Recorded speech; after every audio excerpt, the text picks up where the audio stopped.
Добрый день, мои дорогие! Добро пожаловать ко мне на кухню! Сегодня готовлю домашние слоеные булочки. Не так давно на канале я разместила рецепт свердловских слоек. Это дрожжевые булочки, они слоеные, прослоенные сливочным маслом. Конечно же, такие булочки очень вкусны, но готовятся они, я бы не сказала, что очень сложно, но долго, поскольку тесто нужно раскатать, прослоить сливочным маслом, сложить, убрать в холодильник на некоторое время, затем опять достать, раскатать. В общем, долго и довольно сложно, особенно для начинающих. Этот рецепт очень похож на рецепт свердловских слоек, но он значительно проще. Проще, во-первых, тем, что тесто прослаивается не сливочным маслом, а штрезельной крошкой. Это просто технологически проще, поскольку масло норовит все время выползти из теста, выбежать, растаять. А крошка, просыпаешь и сворачиваешь. То есть это значительно проще.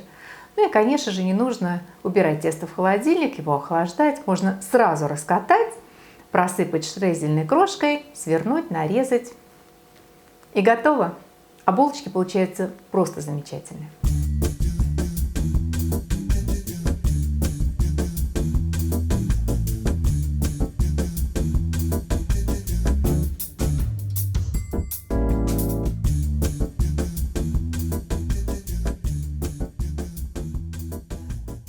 Для этих булочек можно завести практически любое дрожжевое тесто. Вы можете приготовить тесто по вашему любимому рецепту.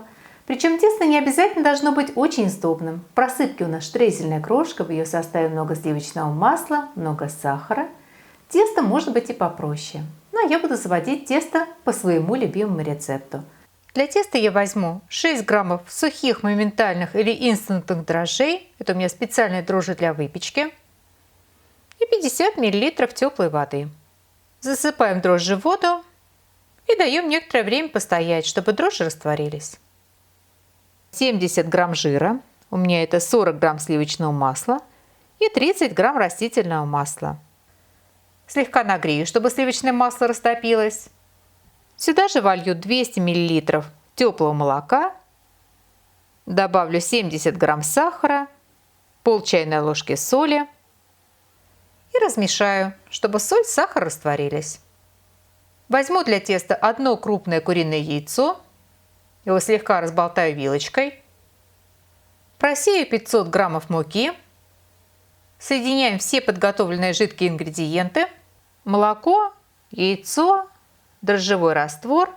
Замешивать тесто я буду в кухонной машине, но совершенно спокойно его можно замесить и руками. В описании под этим видео я размещу ссылку на другое видео, где я замешивала вручную очень похожее по составу тесто. Поэтому, если вдруг что непонятно, заходите, посмотрите.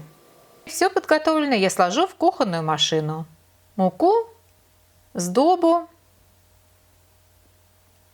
Включаем и замешиваем тесто. Миску смазываем растительным маслом, выкладываем тесто. Тесто округляем, накрываем и оставляем в тепле для подъема. Тесто должно удвоиться в объеме. На это уходит, как правило, 1,5–2 часа.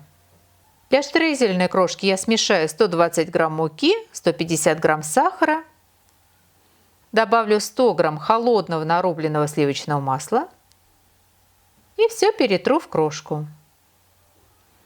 Очень мелкой крошки добиваться не нужно, плюс-минус горошина будет вполне достаточно. Крошку пока убираем в холодильник. Подошедшее тесто обминаем. Выкладываем на рабочий стол и раскатываем. Раскатываем длинный прямоугольник. Очень тонко раскатывать не нужно. Толщина раскатки примерно сантиметр. Тесто очень мягкое, податливое, поэтому раскатывается легко, охотливо. А если есть хорошая скалка, то это и вообще пару пустяков. Этой скалкой я раскатывала тесто для свердловских булочек, она силиконовая. Половину раскатанного теста посыпаем штрезельной крошкой. Тесто складываем пополам. И попутно скажу, что и скалка, и другой кондитерский инвентарь, который вы видите в кадре, у меня из магазина Фисмарт. Ссылку на магазин поставлю в описании под видео. Магазин очень неплохой. При желании заходите, посмотрите. Может быть, что-нибудь себе подберете. И еще раз раскатываем. Половину раскатанного теста посыпаем штрезельной крошкой.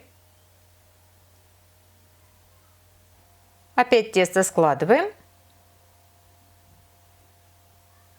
И в очередной раз подкатываем.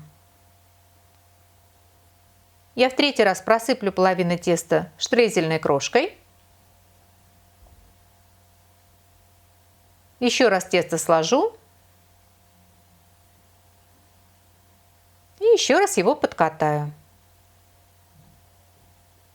До полоски шириной примерно 8 сантиметров и толщиной примерно в 1,5 сантиметра. И затем подготовленное тесто нарезаем на квадраты. В результате у меня получилось 13 квадратов со стороной примерно 8 сантиметров. Углы нарезанных квадратов я сложу к центру на манер свердловских слоек, чтобы в результате получились более округлые булочки. Ну, как вариант, можно тесто не складывать. Можно выпекать в виде квадратов. Булочки разложу на противне. Укладываю не очень свободно, но в то же время и не вплотную друг к другу. Оптимально укладывать булочки на расстоянии примерно в сантиметр друг от друга. Тогда они дадут красивые слипы. И при выпечке углы теста не раскроются. У меня они разложены свободнее, чем нужно, поэтому вид у булочек получился не такой ровный и аккуратный, но это тоже вполне допустимо. Булочки накрываем и оставляем теплеть для расстойки. В процессе расстойки тесто должно опять подойти, увеличиться в объеме в 1,5-2 раза. Обычно на расстойку теста уходит 40-50 минут. Подошедшие булочки я смажу яйцом и просыплю оставшейся штрезельной крошкой. Выпекаем булочки в предварительно разогретой до 180 градусов Цельсия духовке до красивого аппетитного румянца. Пекутся булочки примерно 25 минут.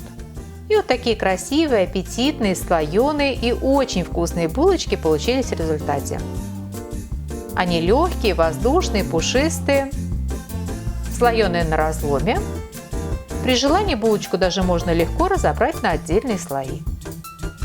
Итак, наши слоеные булочки готовы, и мне остается пожелать вам приятного чаепития. Приготовьте, попробуйте. Очень надеюсь, что они вам тоже понравятся. Спасибо, что были со мной, смотрели видео, и всего вам самого-самого доброго. До новых встреч, до новых видео.